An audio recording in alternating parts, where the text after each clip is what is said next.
নমস্কাৰ, মোৰ অন্য এটা ভিডিঅ'লৈ আপোনালোকক স্বাগতম জনাইছোঁ। তেজৰ নদী, এ ব্লিডিং গডেছ আৰু বহুতো ৰহস্য।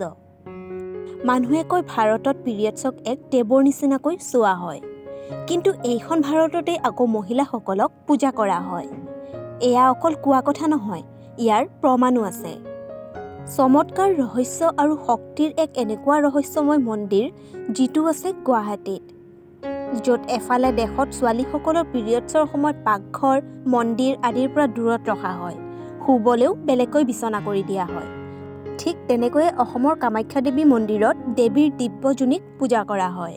এইটো এনেকুৱা মন্দিৰ য'ত কোনো সুন্দৰ মূৰ্তি নাই, ইয়াত দেৱীৰ জোনীৰ পূজা কৰা হয়। এই মন্দিৰ সতীমাৰ ৫১টা শক্তিপীঠৰ ভিতৰত এটা। জানি লওঁ আহক শক্তিপীঠ কি আৰু কেনেকৈ হ'ল।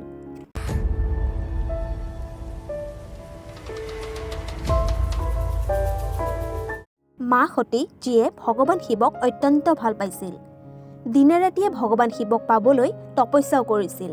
তেওঁৰ ভক্তি দেখি ভগৱান শিৱ প্ৰসন্ন হৈছিল আৰু অৰ্ধাংগিনী ৰূপে স্বীকাৰ কৰিছিল। কিন্তু মা সতীৰ দেউতা ৰজা দক্ষৰ এই বিবাহ মঞ্জুৰ নাছিল, কিয়নো য'ত মা সতীৰ ৰাজমহলৰ ৰাজকুমাৰী আছিল তাতে মহাকাল কিন্তু শ্মশানৰ স্বামী। সেইকাৰণে ৰজা দক্ষই বিচৰা নাছিল যে এই বিবাহ হওক। কিন্তু মা সতীয়ে ভগৱান শিৱৰ লগত বিয়া হৈ কৈলাশত থাকিব ল'লে। এদিন এনেকুৱা এটা দিন আহিল, মা সতীয়ে দেউতাকক লগ ধৰিবলৈ গ'ল আৰু তাত দেখিলে যে যজ্ঞ চলি আছে আৰু সকলো দেৱী দেৱতা তাত উপস্থিত আছে, কিন্তু সেই যজ্ঞৰ নিমন্ত্ৰণ মহাদেৱক দিয়া নাছিল। মা সতীয়ে মনত দুখ পাই দেউতাকক সুধিলে যে আপুনি এনেকুৱা কিয় কৰিলে। তেতিয়া ৰজা দক্ষই সকলো দেৱী দেৱতাৰ ওচৰত মহাদেৱক অপমান কৰিব ধৰিলে। মা সতীয়ে এইবোৰ সহ্য কৰিব নোৱাৰি সেই যজ্ঞৰ মাজত বহি নিজৰ প্ৰাণ দি দিলে। যেতিয়া এই কথা মহাদেৱে গম পালে, তেওঁ বহুত ক্ৰোধিত হ'ল। তেওঁ মা সতীক দাঙি লৈ গোটেই ব্ৰহ্মাণ্ড ঘূৰিব ধৰিলে। ইয়াৰ সহায়ত বিনাশ নিশ্চিত আছিল আৰু সেই বিনাশ ৰখাবলৈ ভগৱান বিষ্ণুৱে নিজৰ সুদৰ্শন চক্ৰ এৰি দিলে। সুদৰ্শন চক্ৰ চলোৱাৰ কাৰণেই মা সতীৰ শৰীৰৰ ৫১টা ভাগ হ'ল। য'ত য'ত সেই ৫১টা অংশ পৰিল তাত আজি ৫১টা শক্তিপীঠ আছে। আৰু সেই সময়তে দেৱীৰ জোনী য'ত পৰিছিল তাত আজি মা কামাখ্যা মন্দিৰ আছে। কামাখ্যা মন্দিৰত কোনো মূৰ্তি নথকা আৰু জোনী পূজন ডিভাইন ফেমিনেণ্ট এনাৰ্জিৰ এটা ডাঙৰ উদাহৰণ।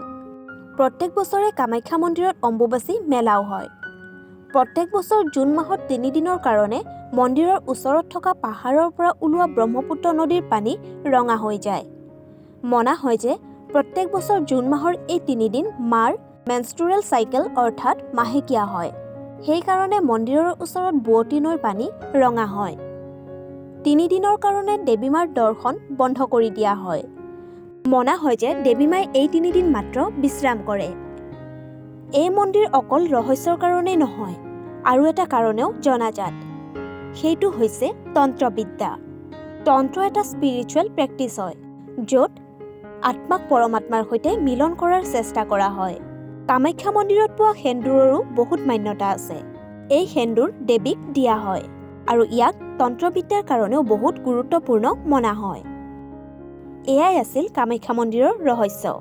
আশা কৰোঁ ভিডিঅ'টো চাই ভাল পালে। এনেকুৱা যদি আৰু ৰহস্যময় কথা জানিব বিচাৰে তেন্তে চেনেলটো ছাবস্ক্ৰাইব কৰি থ'ব। লগতে ভিডিঅ'টো লাইক, কমেণ্ট আৰু শ্বেয়াৰ কৰিবলৈ কিন্তু নাপাহৰিব।